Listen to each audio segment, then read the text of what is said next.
What's going on, YouTubers? It's the Natural Born Thriller, and welcome everyone to Impact Wrestling Review, the show for September 1st, 2020. This will be your Impact Emergence 2020 fallout of this edition for this Impact Wrestling Review.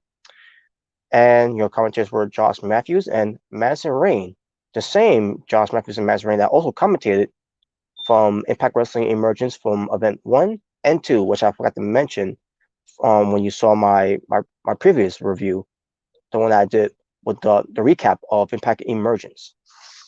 So I'm about to go through the show here, but before I do, if this is your first time watching me, this is the first time you're new here, where tends to experience the Natural Born Thriller right here on my YouTube channel.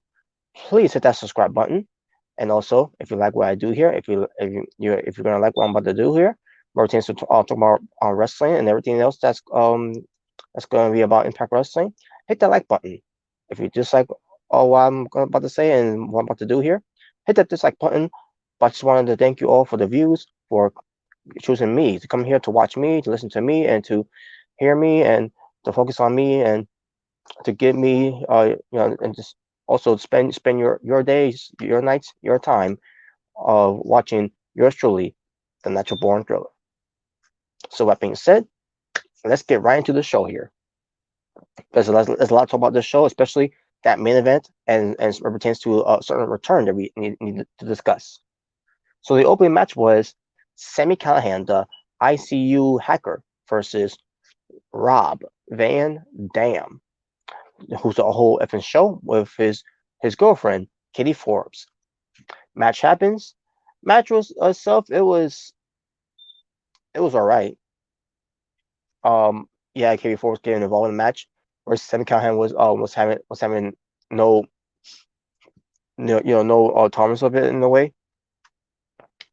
In the end, it was Sami Callihan getting the win over RVD, which was kind of shocking there. I expected that RVD was going to win here, and Impact Wrestling was going to bury Sami Callihan with his new persona, his new character, with him being on his own. I thought he was going to get the loss here, but no, they haven't win against RVD. It was like an upset in a way, where they start exchanging pinfalls and everything, and then at the end, Sami Callihan got the win. After the match, Sami Callihan was still being harassed by K Forbes, where he had enough, and RVD blindsides him, and basically K Forbes and RVD start beating him up and outside the ring and then into the ring. They had a steel chair, Sami Callihan in a seat position in the turnbuckle, where K Forbes ran the ropes and used her big ass, her nice big ass, by the way, chair shot to the face of Sami Callihan, and RVD did the same thing, except I don't remember if he did it from the top rope or he just ran the ropes and then did the Van Terminator in a way. But either way, um, and basically the reason why I'm saying that because I was kind of a little distracted. Okay, Forbes with her twerking and everything, and then what she did to Sami Callihan with with her ass, hitting the steel chair to the face of Sami Callihan. So there you go. And the feud's going to continue. I'm assuming it's going to continue on to whenever they decide to end it, maybe around Bound for Glory. And I say myself, if that's the best you got for Sami Callihan, especially with him with this new persona that you already buried. Let's face it, they already buried his new persona because when RVD showed up out of nowhere to attack Sami Callihan, I guess knowing that Sami Callihan um was gonna call for the open challenge of Eddie Edwards, because anyone could have came out there and accepted the open challenge of Eddie Edwards for the Impact World Title. And Sami Callihan comes out there, and RVD he knew that Sami Callihan was going to come out there to challenge him. So in a way, that's how I see it. Sami Callihan's ICU hacker gimmick has been buried. Not in reference to how Impact Wrestling handled it with RVD attacking him, just like that. But Impact Wrestling just buried it either way, which I don't understand. Sami Callihan is one of your best characters, one of your best wrestlers in the company, and this is how you treat his new gimmick, his new persona. But we'll see where it leads to. I already hate the feud anyways. But the match itself, it was, like I said, it was all right. It wasn't that bad, so I thought it was all right. Hernandez, he defeats Falaba in an arm wrestling contest. Also, Reno Scum shows up, and they want more money when it comes to go up against Rhino. But basically because Rhino's going to be it's going to be in a 2-on-1 situation because they Reno Scum made sure that Heath was going to be able to get into the building, and there you go. And Hernandez basically agreed to them. If they get the job done, then he'll give them the money that he won from Falaba, and we'll get to that later. We get to Crazy Steve, since to the aftermath of the blindfold match with him and Giant Swinger, or Giant Swinger has to just like him as punishment. So uh Crazy Steve's waiting for Giant Swinger, excuse me, and and the rest of the cast of Wrestle House 2 as well is waiting for him because it was gonna be a funny thing. And Giant Swinger did not want to come out until he did. He revealed himself to look like kind of like Crazy Steve, but more like the way that on the Facebook look, it was like more like Jigsaw from the movie Saw. And someone said something about, I don't remember who said it. Said something about, I'm trying to remember what kind of clown they say. Oh, Giant Swinger look like. And I said, so no, it doesn't look anything like that. He looks like the puppet clown Jigsaw from Saw. That's how I see it because with a twirly I'm assuming it's supposed to be the blush. I'm assuming that's supposed to be. But anyways, but it was funny though seeing the trash swinger in a clown costume because let's face it, based on of him being a jobber for all these years, he is a clown. But he's worn up to me now. But anyways, so the cat, so Tom Grimmer, Tom Grimmer informs Johnny Bravo that there will be a special referee in the match against Rosemary versus Taya Valkyrie in a winner take all match, and Johnny Bravo is going to be that guest. It's going to be that referee. That special referee meant to say. Basically, this is Wrestle House. Basically, this is the segment of Wrestle House, and we'll get to more how Wrestle House came to an end. This was an episode that they came to an end of Wrestle House. Basically, Wrestle House finale. Reno Scum, Alan Dornso, and Luster the Legend versus Rhino in a 2-on-1 handicap match since Heath couldn't get into the building. So the match happens, and basically they're working over Rhino. Rhino starts and gets some comeback and everything, but at the end of the day, it was a 2-on-1 situation. But then all of a sudden, some guy shows up in a mask, and basically like he was a Karen crew, and it was Heath. And then Rhino took advantage of it and went for the to for the to beat Adam Dorso after he his move. I don't remember what it was called, but it's Dolph Ziggler's zigzag. But I'm forgetting what they're calling it now. But yeah, so Rhino gets the win, and then so basically Reno Scum doesn't get their share of the money because they didn't get the job done.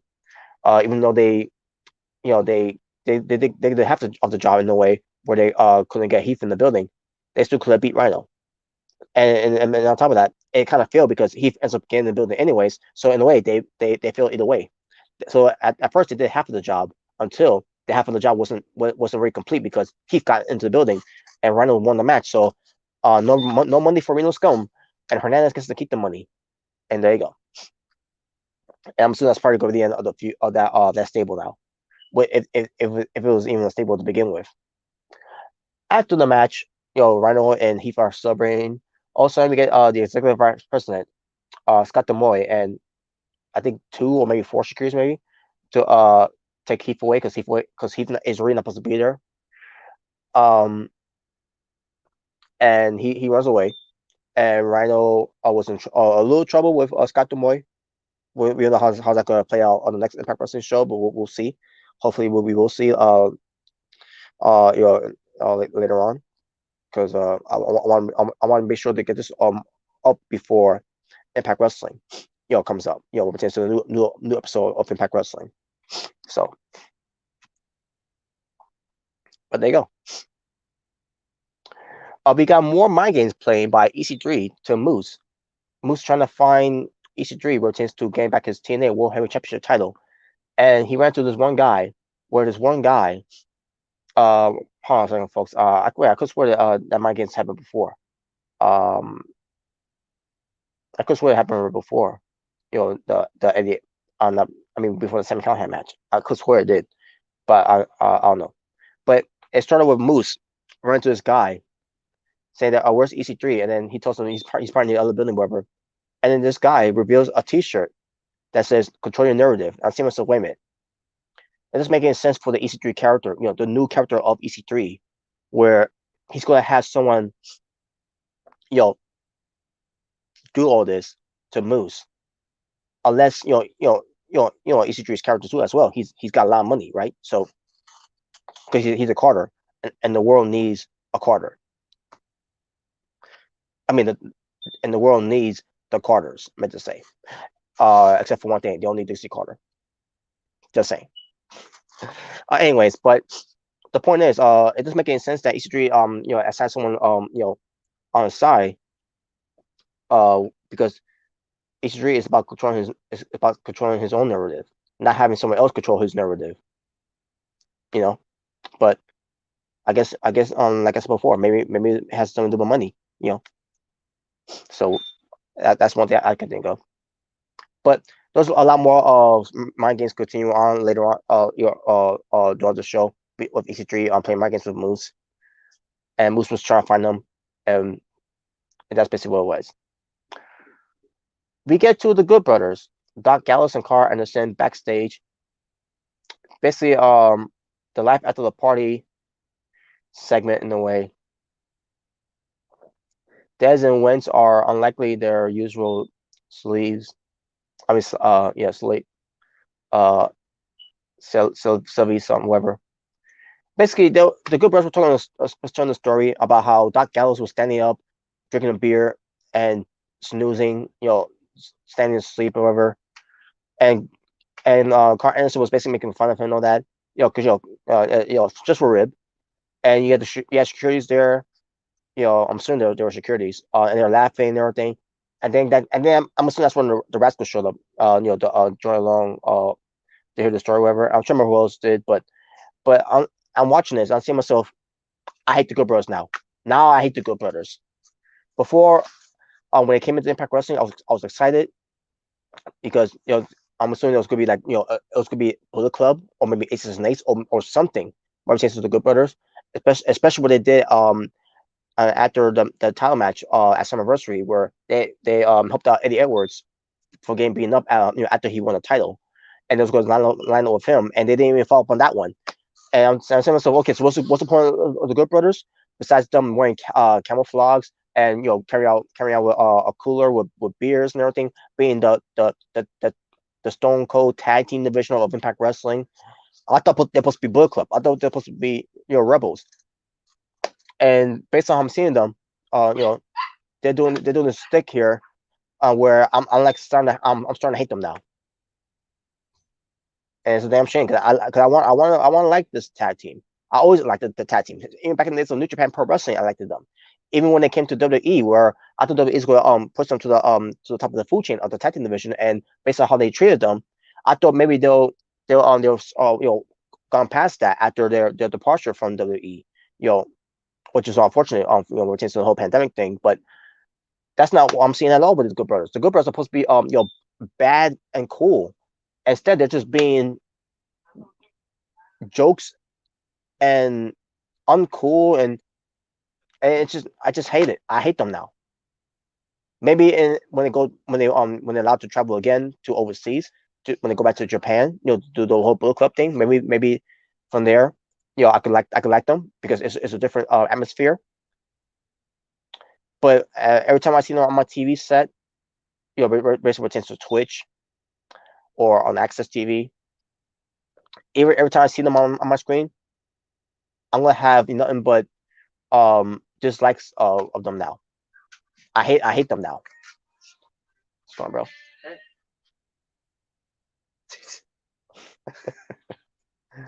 Yeah, it's supposed to be like crimson red. Okay. So yeah. Okay, next we get to Ace Austin and Madman Fulton versus the Rascals. Desmond wins. Match itself, it was decent. With the Rascals getting the win over Ace Austin and Madman Fulton. I see myself, Impact, what the hell are you doing? What happened to Ace Austin being compared to your version of AJ Styles in Impact Wrestling? And now he's losing. And this is the best you got for him? a tag team match. With obviously with my Fortune because they are a team. But what the hell, man? You know, I hope this is gonna lead to something because all they've been doing, all I'm seeing right now, what it's Austin and Matt Fortune is they're losing. So after the match, most of the Machine Guns, the Impact World Tag Team Champions, came out and they praised the Rascals and they took them and they wanted to wrestle them for the tag titles because when they fought them, basically they were in shock that and also overwhelmed that they didn't know who they were facing at Summerversary, excuse me, where they want to give them an opportunity, this time, to see it coming and to be ready this time against Motion Machine Guns. And the Rascals agreed to obviously get a shot at attack titles. And all of a sudden, Mary Fulton and Ace Austin attacks them both. The Rascals, Desmond wins, and then that's when Motion Machine Guns get in the ring, and that's when Ace Austin and Mary Fulton retreated. So now I got the monster and Mary Fulton retreating. Darren Perazzo asked Kimberly to watch her back during the black tie affair, where it tends to celebrating her Impact Knockouts Championship, coronation. That's basically what it was. And we'll get to more. We'll get to that.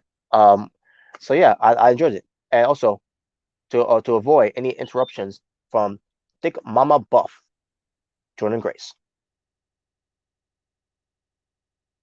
TJP he challenges the new X Division champion Ray Rajul to a match for the X Division championship. Like I already said, but Ray Rajul reminds him that the former champ is first in line, which is true because he lost the title, and I guess once that's done, then the ultimate finesser Chris Bay can get his opportunity. His I mean, then TJP meant to say after the finesser, if he doesn't get the job done against Rick Rajul, then TJP will be waiting in line because TJP he didn't take the pinfall. It was the champion at the time, Chris Bay, the ultimate finesser. So we'll see what happens between Rick Rajul, the X Division champion, versus Chris Bay. Now, what's going to happen? I'm assuming it's going to be what pertains to tonight's show, but we'll see. I'm just checking how long it's been so far. Uh, Back to Wrestle House. By the way, folks, I did say else happened in Wrestle House too as well. Unless it was the last time. I think it was the last time. Uh, Actually, it was. It was this episode of Wrestle House. Um, Before we got to the Ty Valkyrie and Rosemary match, I remember there was a match. I mean not a match. I remember there was a fight between the Deaners and Triple XL. They broke the truce by the way, and they start fighting because the whole thing with the Deaners are, they took our beer, and that's what they're fighting for. They're fighting over who took the beer. So they're fighting all over the place of Russell House, and this was the only time, more chance Russell House, the only time I ever hated it, a segment of Russell House. I mean, there have been a few other things that I didn't like, um, but it wasn't on that much. It wasn't to a point where like, oh yeah, this was trash. This was trash though. That was complete trash. The Deaners ruined everything. Ever since the Deaners has been not been so entertaining anymore, is to me, they lost all steam of how funny they are and how sometimes they're serious they can be. I can't get now. I hate them too. Now they're on the board. They're on the bandwagon with the Good Brothers, where I don't like them on Impact Wrestling because when I get to see them now, just like the Good Brothers, with also with Brian Myers and with Eddie Edwards and anyone else that I don't like on Impact Wrestling, I'm just going to groan.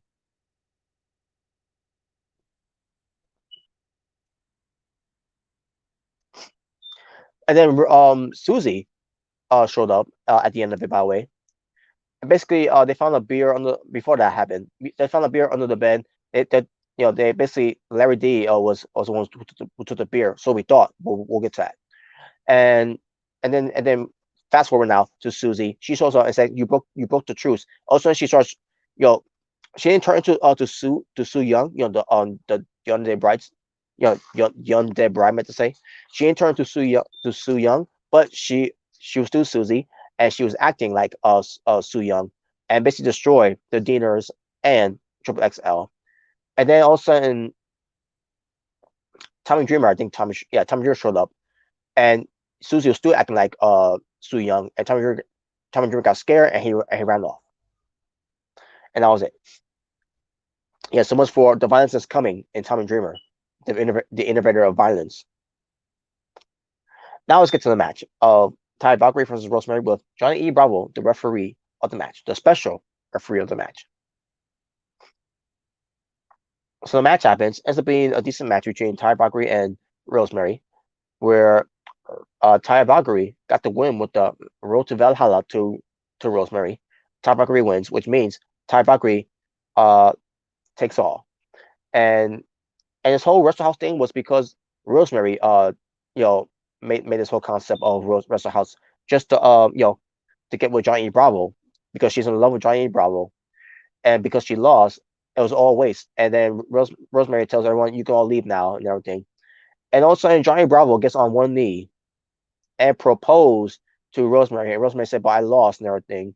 Well, actually, she said, to quote her, she said, "We lost," because Rosemary Rosemary is basically the venom of professional wrestling, because I'm assuming Rosemary is Venom, and her other persona is Courtney Rush. Because before Rosemary, we had Courtney Rush in the independent scene. So Rosemary is basically is the Venom of professional wrestling. But yeah, but she said that, and Johnny Bravo says, "Yeah, I don't care." He loves her, and basically she's gonna let Tyra Valkyrie know that she loves her and everything, but he still wants to be the manager of Tyra Valkyrie, and all he wants is, and Rosemary wants to as well, is Tyra Valkyrie's blessing, and she did give them their blessing. I mean, she did give them her blessing, I meant to say. Everyone starts clapping, and then Kylie Ray says, that's great. Can we leave and left Russ House now and return to the Impact Zone? Because I'm still no more contender for like a title and everything." So they all start going into the ring. And by the way, and then we finally get to the conclusion of who took the beer of the dinners, and it was Crazy Steve. Because Crazy Steve, the thing is about Crazy Steve is that he's blind, and he couldn't read the label, whatever, or something like that. So it was at all this time it was Crazy Steve, whatever. So they end up disappearing, and and basically they do return to Impact Zone, which I'm gonna get to right now, because we get to Deanna Purrazzo's black tie affair with her celebrating her coronation of being the Knockouts champion, the greatest Knockouts champion of all time, because she is the virtuosa. She is the Fujiwara armbar submission specialist. So we got a few rosters of the Impact stars surrounding the ring. Kimberly introduces the Knockouts champion Deanna Purrazzo. She talks about defending against Jordan Grace in the first ever Knockouts 3-minute Iron Man match was a success. And then also we get Thick Mama Buff.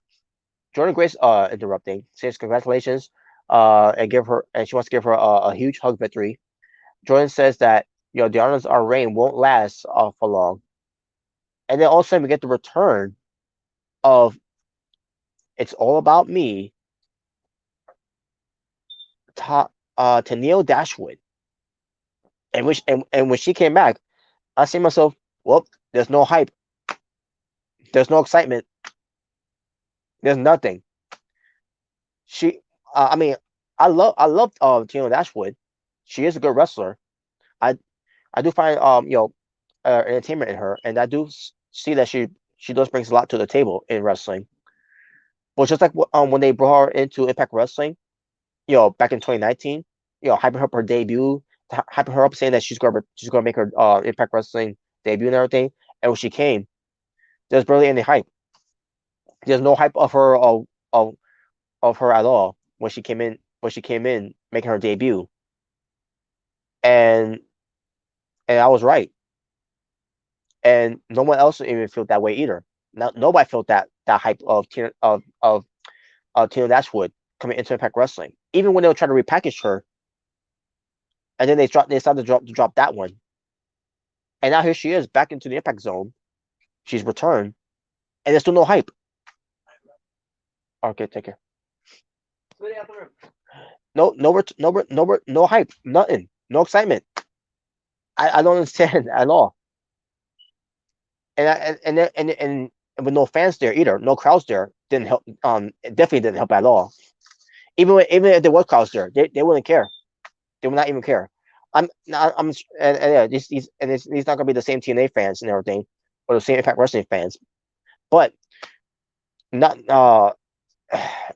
it is ridiculous that Tennille Dashwood is back now, but there's still no hype, there's still no excitement, there's nothing, there is nothing at all, and it's a damn shame, a damn shame.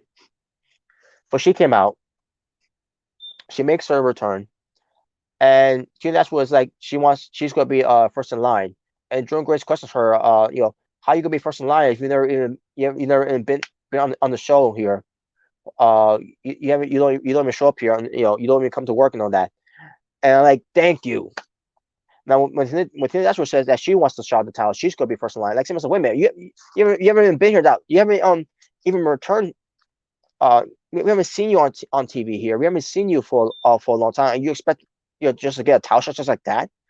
And she can't just cut in line like that. She hasn't even been here. And yeah, she may have won her final match against Taya Valkyrie. Um, when there were fans there. But let's call a spade here. What has she done lately? She's been absent the entire time, and you can't bring the whole pandemic up as an excuse too, because she could because we're still in a pandemic, and she could have still showed up. Makes no sense. So I got to Jordan Grace call her out on that, and then she started having an argument with her and everything. Also, out of nowhere, the cast of Wrestle House show up in the Impact Zone. Basically, they all show up in the ring, surrounding Deanna Purrazzo and Kimberly. So yeah, the Wrestle House finale has come to an end. So everybody's back. And by the way, folks, I forgot to mention this too. Because Rosemary and Johnny Bravo are engaged, that means, guess what, folks? We're gonna get another wrestling wedding segment.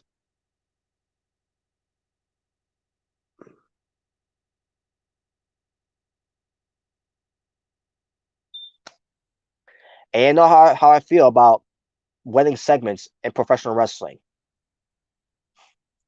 The whole what is this pro wrestling promotion's obsession of wedding segments in wrestling.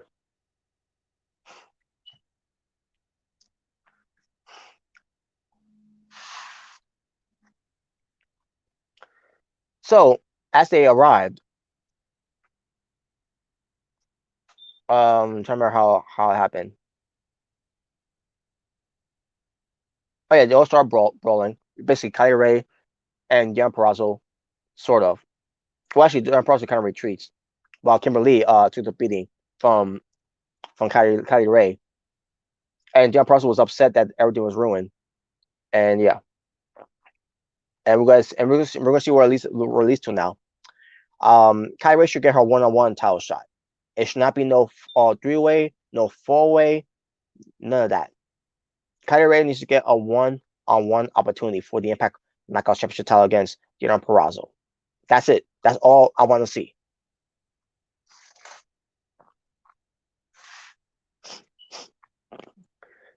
Uh, Gia Miller interviews Brian Myers, who reflects on his victory over William Mack, and I didn't care. He says he's going off William Mack and a handshake as a sign of respect. After all, that's what the most professional wrestler would do. Also, Moose shows up and interrupts and says, have you seen EC3 and everything? You know, and then Brian Myers gets upset and everything, blah, blah, and I didn't care. Then we get to the main event, the Impact World Championship match. The Impact World Champion, Eddie Edwards versus the world class maniac, Eric Young. And this match was pretty damn good. And this match I did pay attention to, but at the same time, I was not excited about this match either because of who's going to win. So I thought. But let's go to the match here. Eric Young hits a neckbreaker on the apron as he's targeted the neck of Eddie Edwards. EY continues to dominate the champion, multiple forearms. But the Eddie Edwards starts fighting back. He starts giving him a nasty blue thunder bomb, which was pretty good. I just wish that Eddie Edwards can go back to being the Wolves Eddie Edwards, or at least the wrestler Eddie Edwards. You know,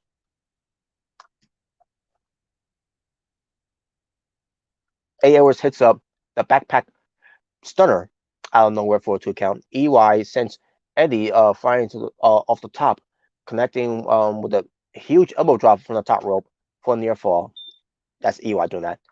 Eddie hits a swing shot crossbody to the floor, and from there he buckled his knee. And I was saying to myself at the time that I hope he's okay. I hope it's not a serious injury, not that I heard of, not that I heard any others of it, but I hope he's okay. But he played buckled his knee. Maybe I'm assuming maybe he's selling the just kayfabe injury. So, but and I think nothing of it too as well. So I was not thinking that he was gonna lose. But um after seeing that, the match will continue. Eddie Edwards still finds still showing a lot of fighting heart. He has Eric beat with the Tiger Driver, but isn't able to get because to get a strong pin basically. He didn't get a strong pin of it basically because of his injured knee. EY grabs the world title belt. I try to remember what happened to the referee. It was referee bump, or the referee was um I don't know. I don't remember what happened with the referee, but EY got the belt though, and um only serves as a distraction to crack a Edwards with the belt to the head with his hockey mask. Oh yeah, I remember now. The referee, because he saw Eric Young with the belt, he took the belt away from him. He wanted to put away, and Eric Young will get it again. And then Eric Young, with his hockey mask that he always wears to the ring, not only with his vest but also with a hockey mask. He took a hockey mask and hits A Edwards with it. He then goes for the his finishing move, the power driver, and I see myself. I'm looking at it like, wait a minute, that's his finishing move. And then he goes for the cover. 1, 2, 3, and I'm like, what? So yes, your winner and new Impact World Champion, the world class maniac, Eric Young, in your fucking face, WWE. Fuck you, WWE, for not doing anything with Eric Young. I'm not saying that Eric Young should have been WWE champion. Not trying to say he should be Universal champion. Not trying to say he should be United States champion. Not trying to say he should be Intercontinental champion. But at least do something with Eric Young on Raw. Do something with him on SmackDown. Not just do something with him on Main Event and Titus Catering. Just do something with Eric Young because he is valuable. He is a good wrestler. He brings something to the table with potential his promos, his athletic skills, and whatever we want him to do. Just do something with Eric Young. And because you didn't want to do anything with him and you decided to just fire him during the pandemic, Eric Young shows you what he can do for passing up on them. And then Impact Wrestling, and yes, Impact Wrestling, you should do it on the night that he returned at Summerversary. Just saying, he should have been world champion at that time instead of Eddie Edwards. If we was gonna go with Ace Austin or Rich Swann or even Trey, at least you could win with Eric Young instead of doing this whole thing with Eric Young, doing what he was doing with Rich Swann, Willie Mack, and then finally get him the belt on this night. But you know what? Whatever. But at least Impact Wrestling is doing something with Eric Young, unlike what WWE did with him by wasting his time, wasting his career, wasting every ounce of Eric Young's time.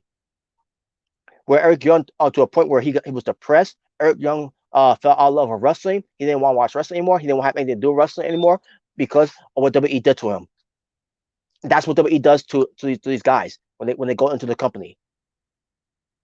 They take away your passion, they take away your heart, take away your soul, take away your pride, take away your dignity, they take away everything away from you. What pertains to pro wrestling.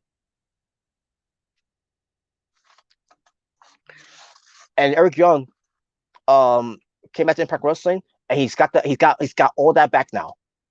And thank God that Impact Wrestling decided to swerve us, to shock us by giving us the that moment for Eric Young becoming the new Impact World Champion. And guess what? Eric Young being the Impact World Champion, run with it. Don't do like what you did back when in 2014 when Eric Young became Impact World Champion and everyone was hating it, was hating it because before he became World Champion back when he was TNA, by the way, when he was TNA World Champion, before all that he was a joke. He was not taken seriously. Retains to Team Canada, being on his own after Team Canada, being with you know some kind of servant, whatever, or Bobby Roode at the time. The whole thing was the Super Eric thing, and then with him being a heel for a little bit, with the World Elite, and then um and that's nothing too. When he said, I remember he did a promo where he says he was elite before the ever was the elite or being the elite, something like that. I'm trying to remember how he said, reference to AEW's, the Young Bucks came make of the elite. Because remember, Eric Young did the World Elite faction um a while back in TNA wrestling with guys like Sean Davari, um uh Hiroshi Tanahashi. Yeah, believe it or not, Hiroshi Tanahashi was part of Impact Wrestling TNA at the time when he was part of Eric Young's faction, the World Elite. Uh, the British Invasion, which was Nick Aldis, Douglas Williams, Rob Terry, and I don't remember who else was in it too. I can't remember who much of it, but it was the World Elite faction that they did there back in the days of TNA, and it was great. But he was a heel. He became a heel at the time where he shaved his head and everything. And for some reason, fans didn't want to take him seriously because he was taken as a joke and everything, and they turned heel. And then he stood he's and after that was over, by the way, he still ended up being a heel, but then he ends up being a baby face with Kevin Nash and um Sean Waltman and Scott Hall maybe. Actually, I don't remember if they were faces, whoever. I just remember that whole thing. I'm really trying to remember. But then Eric Young ends up being away from that, and then he ends up being a baby face, and then basically with him being a joke, with Orlando Jordan, where Eric Young was growing a beard, growing his hair again. Eric Young was basically a buffoon, an idiot, as a babyface and everything, confused, and then he moved away from that joke thing, and then he ends up being taken seriously as a babyface after the whole ODB marriage thing, whatever. Um, and then yeah, like I said before, a serious babyface and everything, where he's going to be taken seriously from now on after the whole Aces and Ace, what they did to him. Um, and it's you know, and to see him being with Abyss, and then finally again away from Abyss, and then becoming seriously again, where he beat Nick Aldis, who was Magnus, to become a TNA World Champion, and I loved it. I thought it was a problem for him, but for fans hating it, they were not behind it because of that. And even though Eric Young proved to them that he could be a fighting champion every week, and he did that, but fans still was not accepted of him. And it's a shame that he never got that he never got back at that ever again, even when he turned heel. And then with him becoming the world class maniac. And yeah, he had opportunities to go after the title, but they never went back to him doing being that ever again. And then he left. And yes, they may give him another title, like the TNA Kingdom of the Mountain title, but then he was gone after that. He went to WWE, NXT. What they did do something with him on NXT, but then went to the main roster, did nothing with him, and now here he is back in Impact Wrestling, getting everything back, his groove back and everything, and now they give him that second chance of being a two-time world champion in Impact Wrestling. So yes, good for Eric Young, and fuck you WWE for fucking up Eric Young. You almost ruined his fucking life.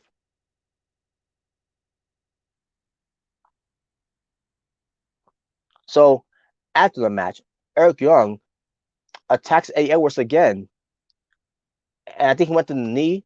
He basically was just basically destroying Eddie Edwards, and like saying myself, yes, kill him, destroy him, massacre him, demolish him, whatever, obliterate him.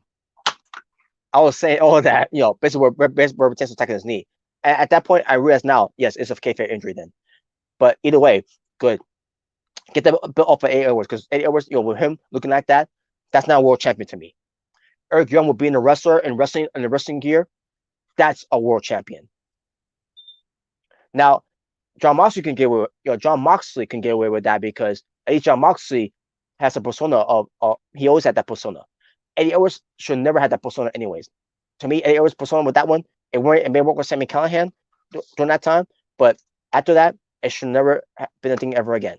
He should have gone away from that and went back to being the old school Eddie Edwards. Hopefully, when he comes back, he does come back to be the old school Eddie Edwards. Because if he does come back and he still look like that, fuck Eddie Edwards.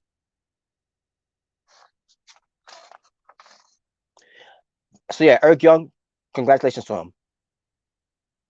So run with Eric Young being the world champion. He deserves it.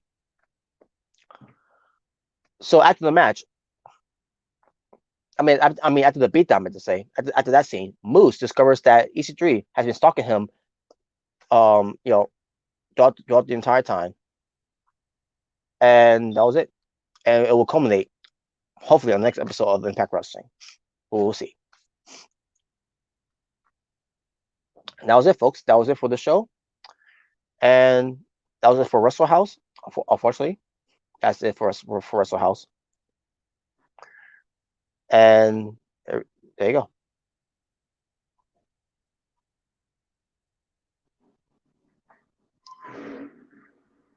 5 matches happened on the show for Impact Wrestling, the show from September 1st, 2020.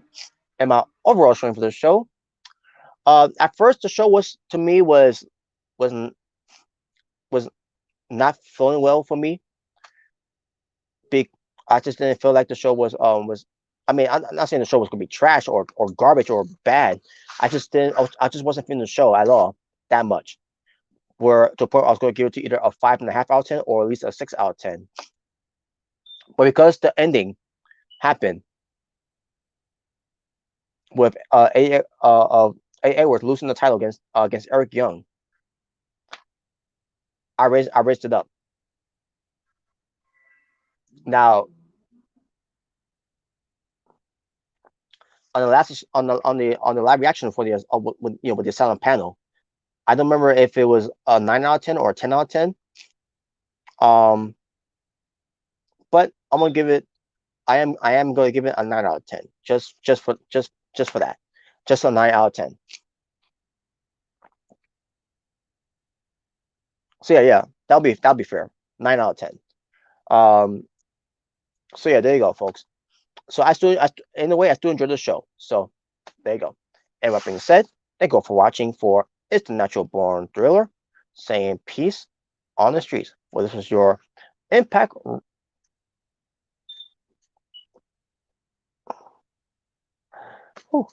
For the second there, I thought it was like some kind of mosquito or something, but it was just a moth. But anyways,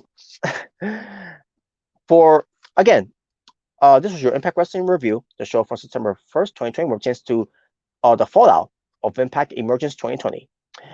Before I go, once again, if this is your first time, experiencing the Natural Born Thriller, please hit that subscribe button Also, if you enjoy what I did here, please hit the like button. But if you dislike what I did here, hit the dislike button. Either way, I just want to thank you all for viewing, for spending your time, day, night, whatever floats your boat. Basically, watch, thank you for watching. Thank you for viewing. Thank you for tuning in. To that being said, you all stay well, stay safe, take care of yourself, everything that's going on in the world. Wear your mask. God bless one another, and love one another. Live in peace and harmony. I am out here. Ta ta for now.